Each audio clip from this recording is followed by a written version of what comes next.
Bonjour à toutes, bonjour à tous. Donc je voulais vous remercier de votre présence à notre deuxième édition de l'entreprise en forme. Donc l'objectif est de promouvoir le sport en entreprise pour le bien-être des salariés. L'association Nancy Porte Sud propose des activités sportives pendant toute la pause méridienne aux salariés du parc d'activités. Cette année, nous faisons du yoga, du circuit training, du renforcement musculaire et de l'aérobox. Nous allons remercier nos partenaires, donc qui sont Ibistil, représenté par Pierre Husson, qui est caché, et qui est administrateur également à l'association. Acoris Mutuel, représenté par Gilles Stradella, Sylvie Boubel, qui est présente, Isabelle Parfait et Aurélie Carichi. Également. Cathy, c'est bon. Et les maillots, ah oui, avec les maillots. Voilà. Décathlon, représenté par Florence da Silva, qui est à côté de nous. Voilà, avec le maillot. Je vous présente donc des membres de notre bureau. Sylvie Lefort, Isabelle Lefort, pardon. Myriam Touvenin, Cyril Whistler. Et puis d'autres qui sont dans la salle ou ailleurs. Donc le programme. Je voulais remercier aussi la présence d'Alain Montbrun, président de la Fédération française du sport en entreprise, qui est derrière nous, qui fait photographe officiel aujourd'hui, et qui est président d'Inapol également. Nos sponsors, donc Acoris Mutuel, Culture Vélo, Décathlon, Ibistil, Yellow et Lasermax. Donc le programme du jour, conférence micronutrition par Thierry Michel, qui est derrière, voilà, qui va intervenir juste après. Voilà. Les cours de yoga vont commencer. La première séance de yoga sera effectuée par Sabrina Saint-Dizier, qui est là, voilà. De 12h15, on l'a dit, à peu près à 13h, et de 13h15 à 14h. Et à la fin, il y aura un tirage au sort des jeux avec des lots à gagner. Et il y a un buffet qui sera préparé derrière vous, donc à disposition par le chef, voilà, que voici. Voilà. Voilà, je remercie tout le monde et je vous souhaite une bonne séance de yoga. Merci. Voilà, Pierre Husson qui vient d'arriver juste derrière, caché derrière le chef. Voilà, qui nous accueille dans ces belles salles. Voilà, climatisé. Merci à tous et bon yoga. Merci. De tout le monde. Elle date d'il y a à peu près une trentaine d'années, la micronutrition. On s'intéresse à toutes les cellules du corps humain, selon le principe que les cellules souches sont toutes identiques et au fur et à mesure du développement du corps humain, on va avoir une différenciation cellulaire. Ce qui fait que vous avez des cellules rénales qui sont différentes des cellules hépatiques, des cellules ostéo-articulaires, des cellules cardiovasculaires, des cellules oculaires, etc. Et donc chaque cellule a des besoins particuliers. Et en micronutrition, c'est donc s'intéresser à optimiser la santé de chacun à travers des choix plus stratégiques d'aliments qui vont être plus intéressants que d'autres en fonction des signes, des déficits que les patients peuvent avoir. Par exemple, hier, moi j'ai une patiente qui était venue pour un problème thyroïdien, une hypothyroïdie, et bien ça va se corriger en micronutrition, puisqu'on va pouvoir faire des bilans spécifiques pour rechercher par exemple l'iode. On va faire des bilans de taux d'iode et on va permettre de voir si la patiente a insuffisamment de taux d'iode, un apport alimentaire d'iode qui permet au fonctionnement thyroïdien d'être optimal. Et souvent on a des problèmes thyroïdiens uniquement par des carences. Des carences d'iode, des carences de sélénium, etc. Et c'est trop souvent malheureusement pris en retard et les patients vont prendre du lévothyrox ou de L-thyroxine, des médicaments pour pallier à des hypothyroïdies. Donc la micronutrition, c'est s'intéresser à beaucoup de choses et sur le principe que la santé est dans l'assiette, que l'optimisation de notre santé tient compte du mode de vie, c'est l'alimentation, c'est l'activité physique qui vous est proposée et que 70% des maladies sont liées au mode de vie. Donc on est en grande partie responsable de notre santé. On est acteur de sa santé. L'alimentation joue un rôle important et quand on regarde l'évolution de l'alimentation, on s'aperçoit qu'on a une évolution du modèle alimentaire qui nous amène à ce qu'on appelle des maladies de civilisation.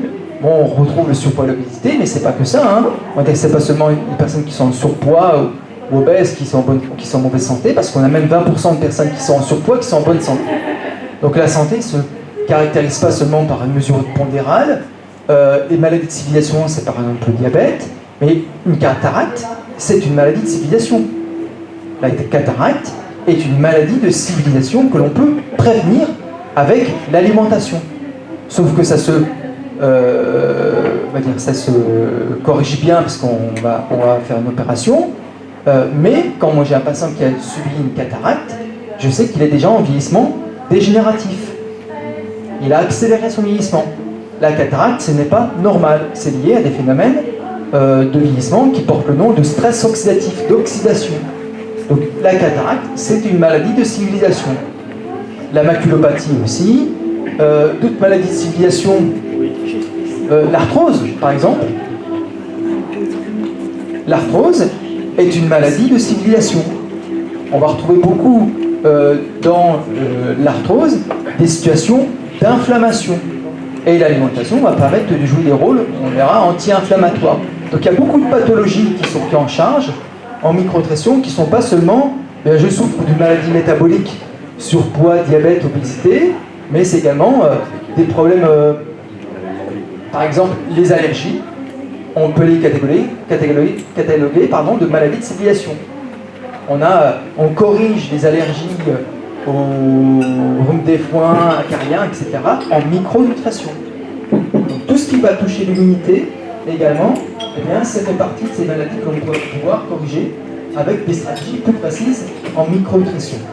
Alors, nous, on va déjà regarder ce qu'on peut faire déjà au quotidien pour retrouver un modèle alimentaire qui soit plus proche de notre santé. Pendant des millions d'années, il a vécu en harmonie avec la planète, chasse, pêche, cueillette, et actuellement, on va plutôt au supermarché.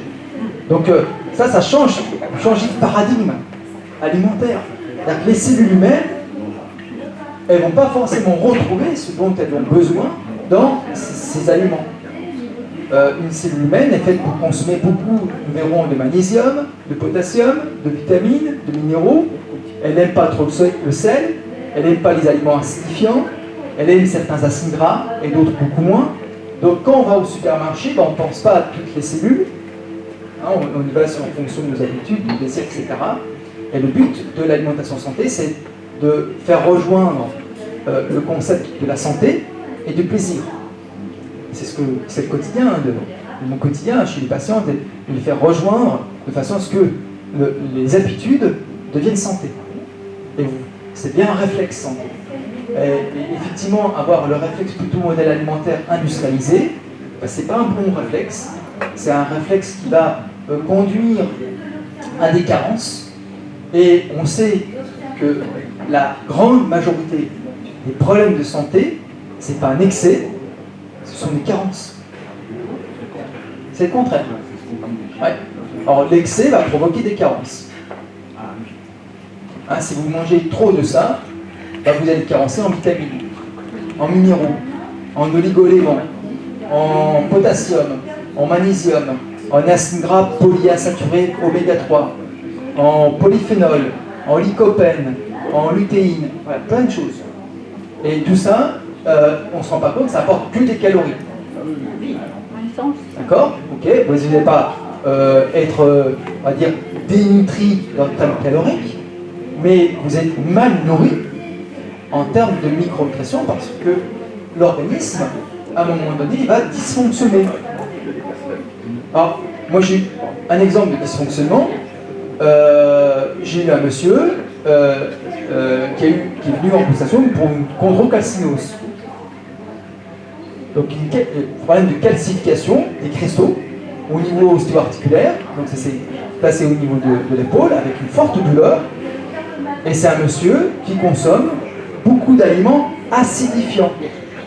Il est sportif, il mange plein de viande et plein de féculents, et pas assez de végétaux.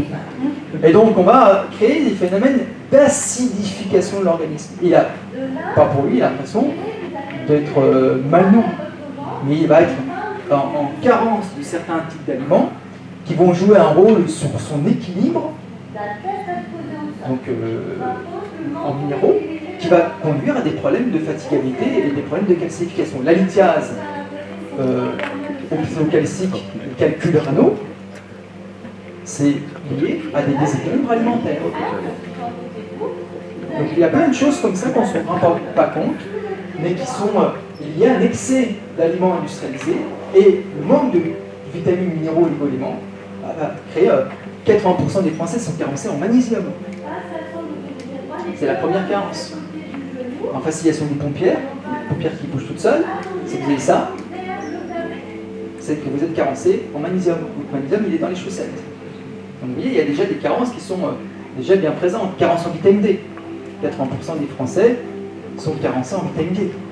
Là, on se plaint du soleil, on va se protéger du soleil, et les personnes sont carencées en permanence. Parce que le soleil est tellement agressif qu'on se protège. En hiver, le soleil, etc. Donc on a des statuts en vitamine D qui flirtent vraiment dans des valeurs extrêmement faibles. Et on parlait des personnes marocaines, c'est les personnes du Maghreb qui sont les plus carencées. Parce qu'elles se protègent tellement en vitamine D, et les taux de vitamine D, moi j'ai une patiente, elle avait un taux indétectable. Indétectable, parce qu'elles sont toujours protégées. Elles se protègent du soleil, à force de se protéger, elles se protègent. Donc il y a et le fait de trop se protéger va créer des carences en certains types de minéraux et certaines vitamines. Alors, on va voir des petites clés d'alimentation santé pour éviter les coups de barre, pour éviter d'avoir des coups de barre vers 10h30, 11h en fin de matinée, pour que la balance ne prenne pas des valeurs trop élevées en début d'été. Chez vous, ne pas la balance. Alors, ce qui est important, déjà le premier repas, le petit déjeuner, c'est important de se dire que c'est un repas qui doit contenir certains types d'aliments. Et la plupart du temps, on considère le petit déjeuner comme le repas le plus important, mais on ne le considère pas vraiment en termes d'apport de diversité alimentaire. L'aliment le plus présent au cours du repas de petit déjeuner, c'est le pain. C'est souvent le seul aliment présent. Donc c'est très loin de la diversité. Et consommer que du pain va faire augmenter et faire varier d'une façon importante un marqueur sanguin, ce qui est la glycémie, qui est le taux de sucre, le taux de glucose dans le sang. Et lorsque vous consommez du pain blanc, on voit que le taux de glycémie augmente rapidement. Parallèlement, l'insuline va s'élever rapidement. Il va provoquer même des hypoglycémies. Et c'est là le paradoxe, c'est qu'en consommant trop d'aliments sucrés, vous allez créer une hypoglycémie. Si on consomme des aliments au grain entier, pain complet ou pain au grain entier, on remarque que la glycémie monte, est moins haut, l'insuline monte, est moins haut, et on a évité une hypoglycémie. Ça, c'est une règle d'or, même pour les sportifs, le sucre fatigue. Le sucre va créer des hypoglycémies. On va dire que c'est que dans le domaine du sportif, après, dans les marathons, on commence à courir plus de 1h30, on va pouvoir prendre des aliments à haute teneur en glucides, en privilégiant plutôt les fruits secs, par exemple. Mais pour le commun mortel, ceux qui ne va pas utiliser ces sucres par une activité physique intense, le fait de consommer trop d'aliments sucrés va au contraire provoquer une hypoglycémie du fait de l'élévation importante de l'insuline. Et l'insuline n'est pas une hormone très gentille parce qu'elle est impliquée dans le surpoids, l'obésité, mais également les cancers.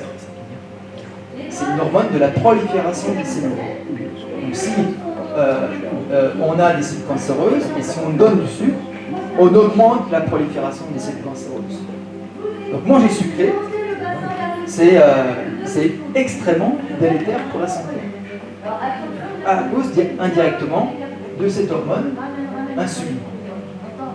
Alors, on regarde les scores de glycémie, ce qui est très intéressant. c'est le fait que les scores de glycémie soient très élevés avec le pain blanc. Alors hier, moi, j'ai un patient qui m'apportait les étiquettes des galettes de riz. Il me dit « Ah, je mange ça, c'est super, c'est léger. » La teneur en glucides des galettes de riz, 80%.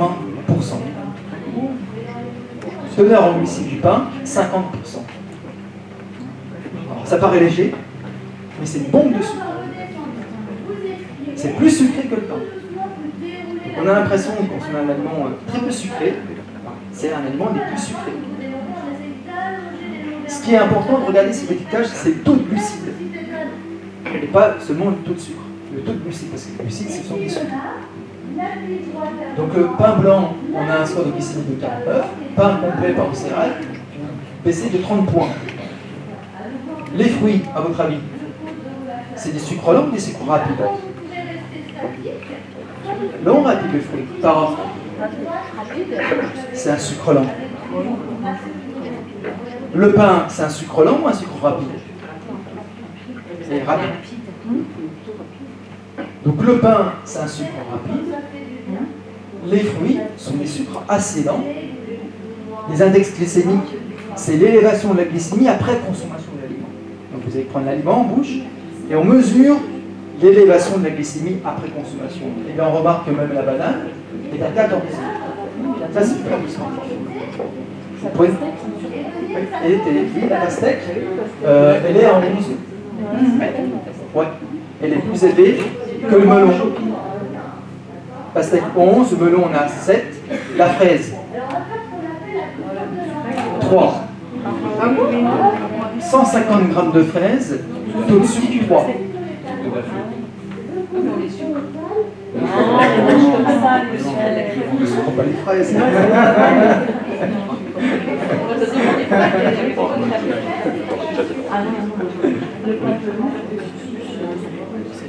Donc les index glycémiques des fruits, vous faites par exemple une entrée crudité, tomate, pastèque en entrée crudité, c'est super intéressant. Vous apportez beaucoup de vitamines et minéraux et des taux de sucre extrêmement faibles. D'ailleurs, on favorise plutôt les crudités et les fruits au début du repas qu'à la fin du repas. Le fait aussi d'avoir des variations glycémiques encore plus faibles et pour une meilleure digestion. Alors, les légumes variés, évidemment, les légumes sont en taux de sucre. Donc vous voyez que le taux de glycémie est très intéressant. Les lentilles, on nous a proposé avec le chef, on a fait un buffet micronutrition. On vous propose des lentilles en salade, parce qu'elles sont super. C'est des protéines végétales, et le taux de sucre, 12. Top. Alors ça c'est l'aliment pour le sport. Pardon? Alors ça c'est le pain, baguette, c'est baguette. Voilà, pain de mie, ça reste pareil, hein, c'est le pain blanc, c'est baguette, et là c'est pain de mie. Donc c'est pain blanc baguette, pain blanc pain de mie. Mais le pain de mie complet n'est pas mieux aussi. Il restera sur les sucres assez élevés. Alors le riz blanc on est entre 40 et 50. Le riz complet on est à 30. Vous allez pouvoir baisser les charges glycémiques en consommant des produits plutôt semi-complets ou complets. Donc ce que vous conseillez d'après votre tableau, si je comprends bien, c'est à partir d'une vingtaine de pourcentage. Il y a des expertises qui sont faites au niveau contrôle glycémique et pour quelqu'un qui souhaite maintenir son poids, ne pas en prendre, il ne faudrait pas que la totalité des scores de glycémie des aliments consommés sur la journée ne dépasse pas 50. C'est-à-dire que si vous consommez 100 grammes de baguette, c'est mort. Vous voyez, en score de glycémie, vous êtes très élevé. Donc ce qui est important de cela, c'est qu'on ne s'occupe pas des calories en alimentation. Moi, je ne fais pas le calcul des calories du patient. Parce que ça ne parle pas au patient. Je travaille plutôt en termes de choix d'aliments, de quantité d'aliments consommés. On ne calcule pas les calories. Puisque en termes caloriques, c'est pas du tout comparable. Ce qui importe, c'est comment l'organisme va influencer ces fluctuations hormonales. Si vous prenez une cuillère à soupe d'huile de colza, c'est 90 calories. 90 calories, d'accord? Eh bien, donc on va dire c'est très élevé en calories, d'accord? Et bien c'est une graisse qui va faciliter votre perte de poids. Du gras qui fait maigrir. On a un revenu, ça, hein? Eh bien, Agoris vous l'offre. Alors, on a la bouteille. on a formation. Oui, que la glycémie, si on prend des sucres rapides avec le matin, elle monte fort. Donc l'insuline va monter fort. On a faim, on prend des sucres rapides à 11h30, 11h. La glycémie va remonter, etc. Et voilà. Donc ça fait mieux. Et ce qui est intéressant de constater sur cette courbe, c'est que l'insuline finit plus haut qu'elle n'a commencé.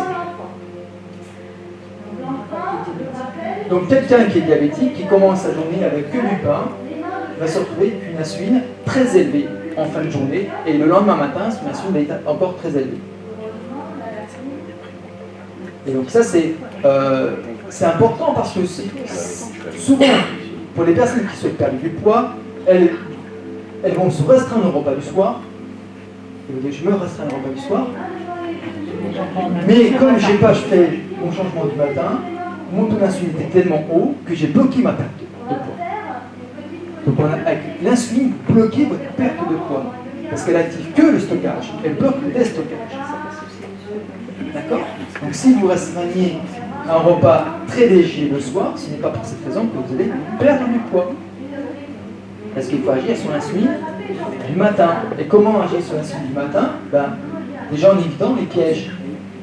Les pièges sucrés, pain blanc pour friture. Si vous prenez du pain blanc pour friture, faites à demi, c'est soufflé, pain blanc, c'est que du sucre. Comment il faut faire? Eh bien, c'est intégrer, et ça c'est une des clés importantes en micronutrition, intégrer des protéines le matin. Vous intégrez des protéines le matin, des sucres lents, la glycémie est normale, l'insuline est normale, et si on a une petite faim, on prendra un aliment qui a un index glycémique faible. Le matin, oui, on va optimiser pour des protéines. Petite faim avec des fruits, abricots, fraises, bananes, etc. Des saisons, une tranche de pastèque, etc. Elle sera toujours moins sucrée qu'un morceau de pain. D'accord? Et puis, on verra que globalement, la glycémie ne montera pas en fin de journée. Elle restera normale. Alors, ça veut dire quoi dans l'assiette? Ça veut dire, en termes de protéines, les œufs, le matin. Alors, les œufs sont, on verra, un aliment extrêmement intéressant, parce qu'il n'y a pas de sel. C'est un très bon aliment. Le jambon, pas tous les jours, parce qu'il y a aussi du sel, donc on variera les protéines, le fromage. Ça peut être du poisson. Ça peut être du saumon. Ça peut être de la truite. Truite fumée, des tranches de saumon, de citron, des protéines végétales. Ça peut être des amandes, des noix. Vous avez autant de protéines dans les amandes que dans la viande. Et ça, c'est souvent ignoré. Vous avez 20% de protéines dans les amandes. La viande, c'est 15% de protéines. Donc c'est très intéressant. Le score de glycémie des amandes, à votre avis, c'est où? C'est élevé? C'est bas? Oui. Et avec combien? Il est à 2. C'est top. On s'en fout. Bah oui, on s'en fout. Et la viande, c'est qui par Pourquoi? Parce que c'est l'insuline qui va augmenter. D'accord? C'est l'insuline qui va augmenter le stockage. Vous consommez des aliments à charge glycémique faible et en matière grasse, vous n'avez pas de variation insulinique. Exactement.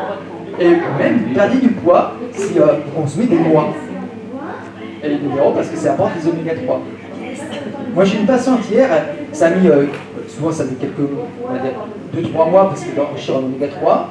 Et d'un coup elle a eu un décrochage, en 1 mois et demi elle a perdu 4,8 kg.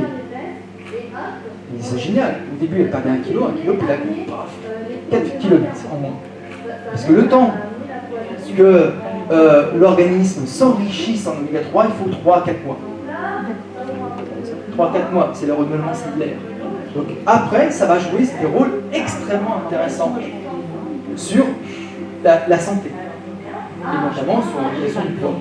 Pain en céréales, donc plutôt que pain blanc, corps gras, Oui, peur, c'est du lavande. Et puis une boisson antioxydante, ça peut du thé, du café, chicorée. Des antioxydants, on peut consommer le matin de la tomate, on peut consommer de l'avocat, on peut consommer des fraises, des framboises, oui, l'avocat protège. L'avocat, c'est l'aliment le plus riche en potassium. L'avocat protège. Alors là, évidemment, on met sans sucre. Ou on mettra un sucre édulcorant naturel, mais pas d'édulcorant de synthèse. Alors, ce qui est intéressant, c'est que qu'est-ce qui se passe au niveau dans le cerveau quand vous prenez des protéines, un œuf ou une tranche de jambon ou du fromage? Là, vous allez apporter des acides aminés qui ne sont pas présents dans le pain. D'accord? Très peu d'acides aminés dans le pain, surtout des glucides.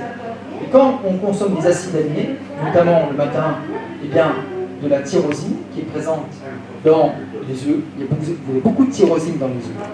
Vous augmentez le taux de dopamine. C'est top ça. Donc en augmentant la dopamine, vous augmentez la vigilance, l'attention et la mémorisation. Il y a des pathologies pour lesquelles on a même des hypodopaminergies. Vous connaissez? Des maladies pour lesquelles il y a un taux de dopamine trop faible. Exactement. Donc là, c'est une prescription. C'est une prescription médicale. Un parkinsonien qui mange du sucre le matin va créer une hypodopaminergie. D'accord? Bien sûr. Donc ça, c'est important. Exactement. Un œuf le matin. Donc ça, c'est important, tyrosine, dopamine. Donc il y a également besoin de magnésium, il y a beaucoup de choses. Hein. Il faudra faire une séance sur le cerveau. Le cerveau a besoin de beaucoup de micronutriments. Donc il a besoin de beaucoup d'apports d'acides gras également, d'antioxydants, acides gras essentiels, des antioxydants. Donc le cerveau, c'est un organe très consommateur d'acides gras et d'antioxydants. On en parlera des antioxydants. Hein. Le cerveau, c'est l'organe le plus gras du corps humain. Il contient 60% de matière grasse. Donc si vous n'avez pas des antioxydants, vous allez rancir. Vous allez vieillir plus vite au niveau cellulaire, au niveau cérébral. Donc là, les études sont bien maintenant documentées. On a des belles études entre les antioxydants et Alzheimer. Donc les antioxydants protègent les pathologies neurodégénératives et également les aliments qui ont des vertus anti-inflammatoires. Alors on évite donc le coup de barre en fin de matinée, simplement en ayant une stratégie, vous voyez, ratio protéines-glucides en faveur des protéines par rapport aux glucides le matin. Et par exemple, eh bien, l'œuf le matin, c'est riche en protéines, faible en sucre rapide, apport de sécurité en acides gras. Et donc là, on va s'intéresser également aux graisses. C'est important de consommer du gras. Toutes les cellules sont faites de bicouches lipidiques. Donc on peut mettre un peu de lard avec l'œuf. Alors, c'est salé. D'accord? C'est pas un bon acide gras pour nous en micronutrition. D'accord? De temps en temps, oui, mais c'est pas un acide gras qui contient beaucoup d'oméga 3. Attendez. Pas si vite. Il faut du magnésium, madame. Donc, apport de sécurité en acide gras, oméga 3, ça veut dire quoi? Ça veut dire, notamment pour les œufs, s'intéresser à ce que la poule a mangé. Ah. Moi je peux le dire, vous allez et je mange un œuf comme tout le monde. peut-être encore mieux vous nourrir. Et donc encore mieux vous nourrir. Les bons œufs, alors vous connaissez les codes? C'est zéro. Alors, 3, 2, 1, il n'y a pas de différence au niveau de l'alimentation. La poule mange alimentation industrielle. Le 0, elle mange bio. Voilà. La différence entre le 1, 2 et 3, c'est la surface de vie de la poule. Mais au niveau alimentaire, elle mange la même chose. 3, 2, 1, pareil. À 0, c'est bio, elle vit en plein air. Donc on va dire c'est le top.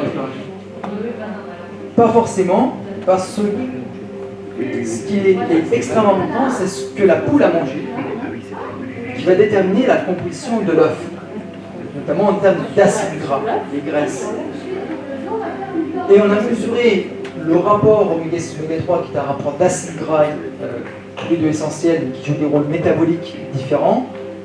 Les oméga 6 sont plutôt pro-inflammatoires, c'est des acides gras qui jouent des rôles dans l'inflammation en permettant à l'organisme de produire des molécules anti-inflammatoires, pro-inflammatoires, et les oméga 3 sont anti-inflammatoires. Ils permettent à l'organisme de produire des molécules de prostaglandine anti-inflammatoires. Vous avez d'un côté, j'allume le feu, je suis pyromane, et là je suis pompier. Okay.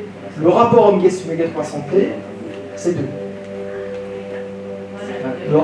L'équilibre entre les deux, c'est à 2. C'est-à-dire quoi? 2 fois plus d'oméga 6 que d'oméga 3. Les poules qui sont nourries en batterie pondent des œufs à 42. Donc il y a 42 fois plus d'oméga 6 que d'oméga 3. Pourquoi? Parce qu'elles sont nourries avec des graines riches en oméga 6. Et notamment, c'est le maïs. Le maïs est bourré d'oméga 6. Et ce qui va renforcer la teneur en acide gras oméga 6 des œufs. Donc les œufs de code 3 sont des œufs oméga 6. Dans quel type d'aliments vous allez les retrouver habituellement, ces œufs oméga 6 donc c'est-à-dire les gâteaux, les biscuiteries, les pâtisseries, les mayonnaises que vous achetez au supermarché, on prend le moins cher. Donc on prendra des oméga 6, donc des œufs de code 3. Si vous achetez des pâtes aux œufs, c'est des œufs frais, hein, pourtant. Il ne manquerait plus qu'ils soient bons, ça. Des pâtes aux œufs frais. Mais c'est de l'oméga 6. Donc on vous met beaucoup d'acides gras, tout ce qui est industriel, on va passer des oméga 6. Les œufs qui coûtent moins cher. Bah non. Non, mais là, sa bataille au niveau associatif, parce que je vous expliquerai, voilà, on a réussi à baisser de 42 à 2 le rapport grâce à des études de l'INRA qui ont modifié l'alimentation des poules, vous allez pouvoir faire comme l'INRA, modifier la composition de l'alimentation des poules et vous allez pouvoir passer de 42 à 2. Comment on fait? On change l'assiette. On leur donne des oméga 3. Quelles sont les graines riches en oméga 3? Oui, on ne donne pas de colza. Encore plus riche en oméga 3. Colza contient 10% d'oméga 3. On donne des graines de lin. Ça contient 50% d'oméga 3. Et c'est une filière extrêmement intéressante au niveau écologique parce qu'elle demande très très peu d'eau par rapport au maïs. Donc on réintroduit actuellement la culture du lin qui disparaissait complètement en France. On réintroduit grâce à ces études le lin et vous mettez 10% des grains de lin, c'est pas beaucoup, 10%, donc 100 grammes pour 1 kg. Et vos poules vont pondre des œufs oméga 3. Il y a un label qui certifie que ces poules sont oméga 3, c'est le label bleu blanc cœur. Donc si vous consommez des bleus blanc cœur, bah vous avez des œufs oméga 3. Alors c'est extraordinaire. Parce que vous prenez des œufs, alors pas forcément tous, parce que vous pouvez prendre du bio, bleu blanc cœur. Là c'est le top du top. Vous pouvez prendre du label rouge, bleu blanc cœur. Ça existe. Hein. Moi c'est sûr que je prends du bio, bleu blanc cœur. C'est des poules élevées en plein air, en mode bio, et en plus on leur donne des graines de lin qui permettent de jouer un rôle sur le rapport oméga 3. Alors ça a des effets sur la santé intéressants parce qu'au niveau biologique, vous allez faire augmenter votre bon cholestérol.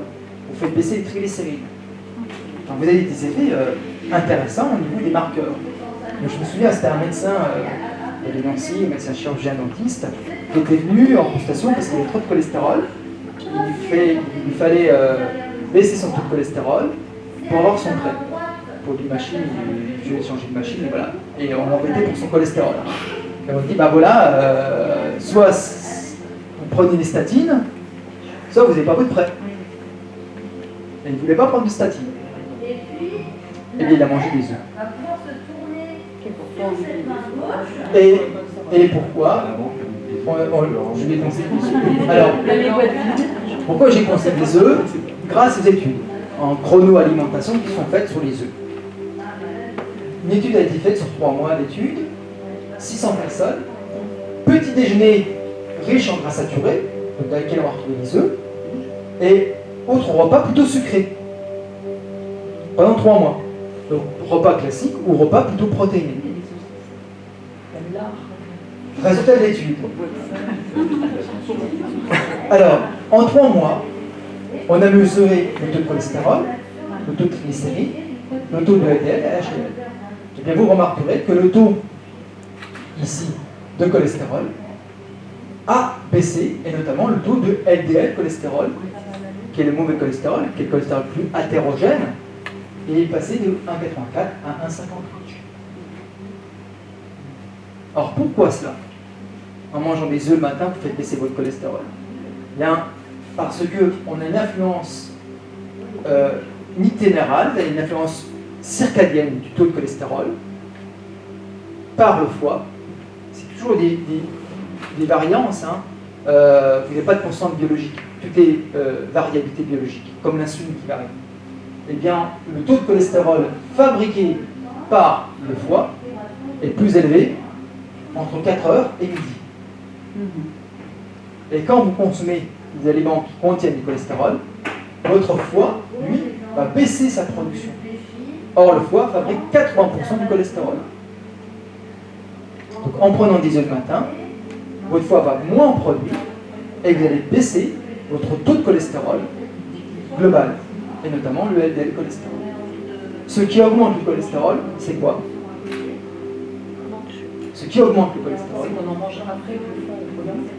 si on en mange trop le soir, si on mange des œufs le soir, ou des pâtisseries, on va dire des œufs, à passer, j'ai pris des œufs le matin, oui mais le soir, oh bah je mange de la quiche. Donc je n'avais pas compris ce que je vous ai dit.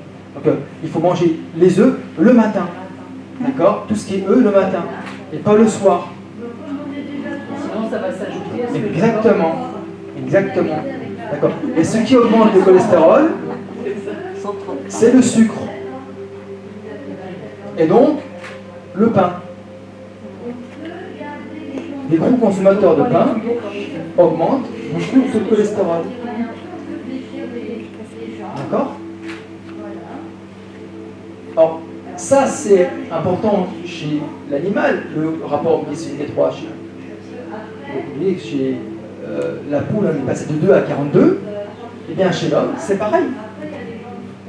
Étude dans le rapport oméga-6 3 aux États-Unis, le rapport oméga-6 3 est de 40 pour 1.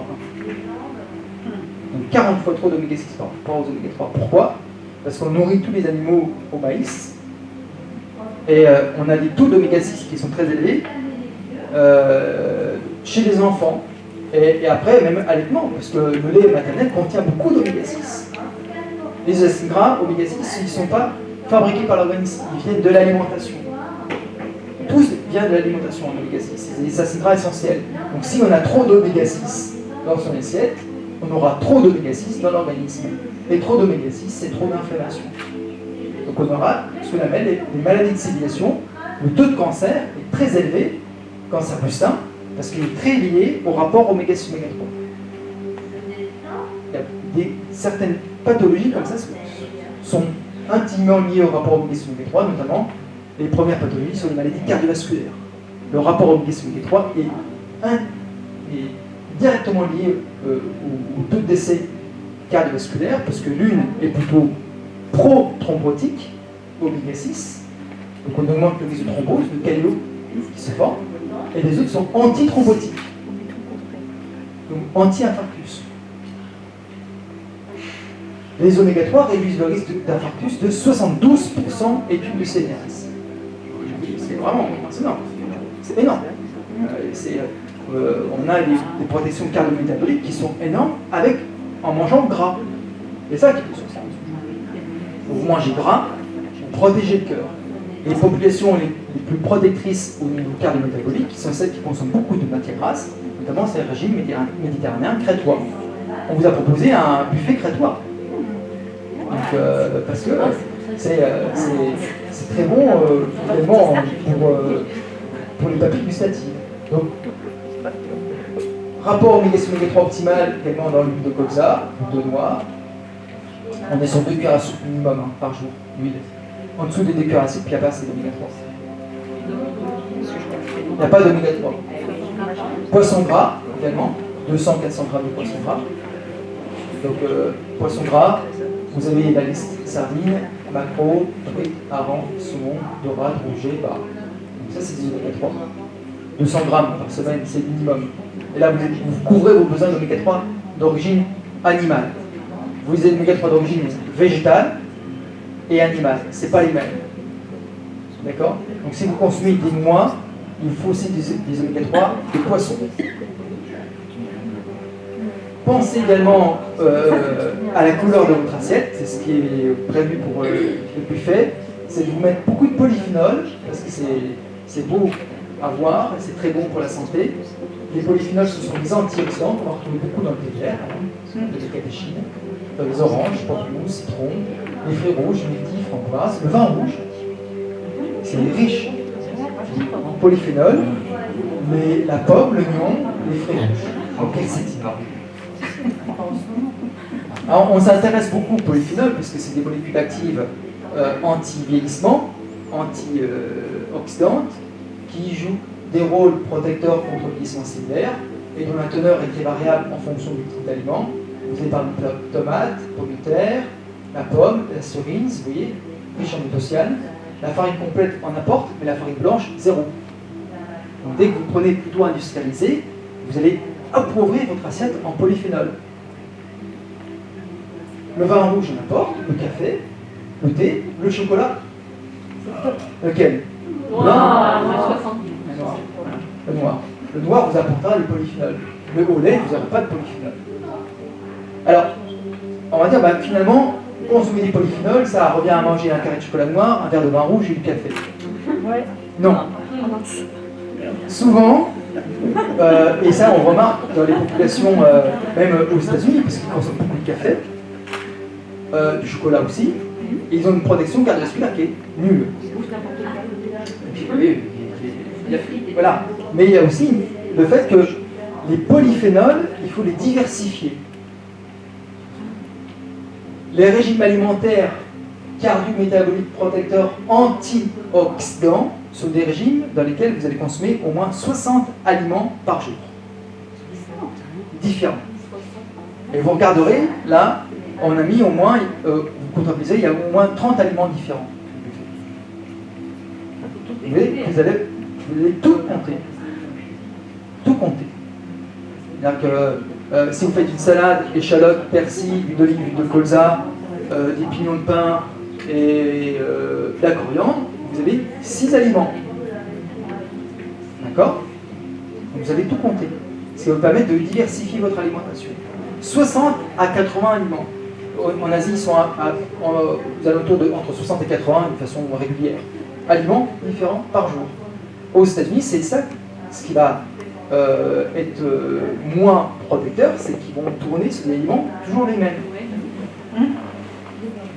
Donc, l'aliment pauvre en polyphénol est d'une faible diversité. La grande différence que vous aurez sur l'espérance de vie, sur les maladies de civilisation, c'est cette grande diversité des polyphénols et cette grande diversité alimentaire. Et quand on regarde les polyphénols, là, c'est des mesures qui ont été faites récemment sur toutes les quantités de polyphénol pour 100 grammes d'aliments. Ce qui sort le plus en antioxydants, On fait pour manger un clou de girofle, On est aussi dans la dent quand on a mal, on Cannelle. va avoir ça. cacao, Tous les matins, du coup, j'ai l'amande et le laurier. Oui, c'est des exemples. Vous voyez que c'est les épices qui sortent. Donc, ce qui veut dire qu'une assiette riche en épices, c'est une assiette très antioxydante. Donc vous êtes vraiment sur une assiette méditerranéenne. Si vous faites par exemple des cuisses de pintade, du laurier, des clous de girofle, du romarin, du thym, vous aurez beaucoup d'antioxydants. D'accord? Et ça va être le potentiel santé que vous allez l'avoir si vous allez utiliser également des modes de cuisson à basse température et longtemps. Reprendre le temps de cuisiner. Et on peut faire un jacuzzi et puis laisser j'ai pas le temps de cuisiner pendant.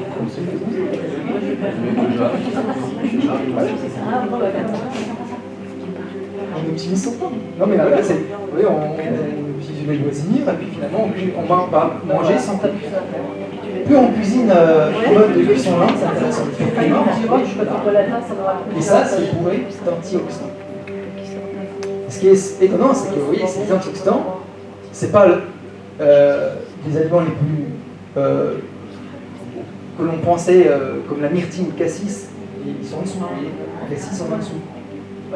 On va retrouver vraiment les épices. Et on retrouve dans les 10 premiers beaucoup d'épices. Mais tout ça, c'est des produits de la nature, en fait. Bah, tout est naturel, voilà. Les aliments non transformés, non industrialisés. Donc, on va retrouver le thym, vous voyez, le thym qui est pas mal, hein, déjà, le thym pas mal, les curry, les dattes aussi en fruits, sont très riches en polyphénol, les figues aussi. Alors, les figues sont intéressantes, pour votre information, pour les marathons, la figue cicatrise l'intestin. Donc, vous savez, marathonien, moi je conseille toujours la figue, parce que ça va vous cicatriser l'intestin. Parce que le marathon, il va vraiment souffrir. Figue séchée, donc figue fraîche, et c'est un aliment qui va cicatriser l'intestin. La volaille aussi fait partie des aliments qui cicatrisent l'intestin. Pour le pot avec des épices. La cardamone, c'est une épice. Non. Ah non, la cardamone, c'est une petite. C'est gros comme une graine de courge. C'est vert, très intéressant. C'est très puissant. Moi, j'utilise justement quand je fais une poule au pot. Mais une ou deux cardamones écrasées. Cardamone, thym, laurier, et ça apporte vraiment un arôme particulier. Même en dessert, la cardamone en dessert. Une crème d'amande, par exemple, une crème d'amande à la cardamone, sur des fruits rouges. Une panna cotta, crème d'amande avec framboise. Ouais, et là c'est très sympa. En résumé, donc on va retrouver finalement beaucoup les matières grasses, déjà en micronutrition, ça intéresse beaucoup les acides gras, manger du gras, les acides gras, colza, la noix.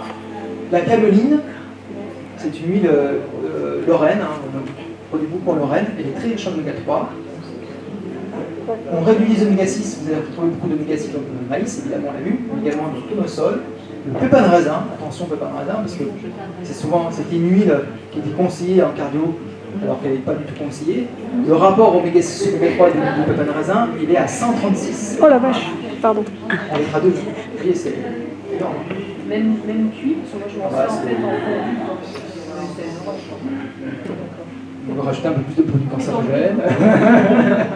fondu. De temps en temps, c'est pas.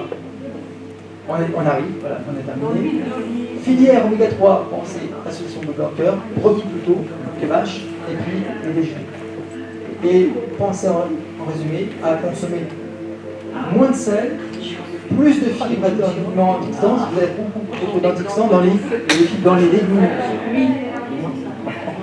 Clou de girofle et dans l'huile d'olive, et le matin, plutôt des protéines, rapport glucides élevé, donc plutôt des protéines, et le sucre, qui est plutôt goûté. Aujourd'hui, je suis photo. Fruits, chocolat noir, banane, le sucre goûté. Matin, plutôt protéiné, glucides, plutôt goûté. Je vous remercie infiniment. dans l'huile d'olive, on a quel oméga? Le rapport oméga 3, on a l'acide gras oléique, qui est un oméga 9. Non, c'est intéressant parce que dans les recommandations, il faut à 60% d'acide oléique par jour. C'est mon marché, c'est mais l'huile de colza, l'huile d'olive. le rapport oméga 3 il est de 23. Il y a l'huile d'olive quand même. Donc rapport oméga 3 de 23. Donc j'ai dit à 2. Donc si vous n'êtes qu'à l'huile d'olive, vous n'aurez pas d'oméga 3. Donc il faut la colza. Faire un olive colza. L'olive toute seule, vous n'avez pas une huile idéale. Oui, alors il faut vérifier Oui, c'est ce qu'il a dit tout à l'heure. Il faut mélanger olive, colza, noix.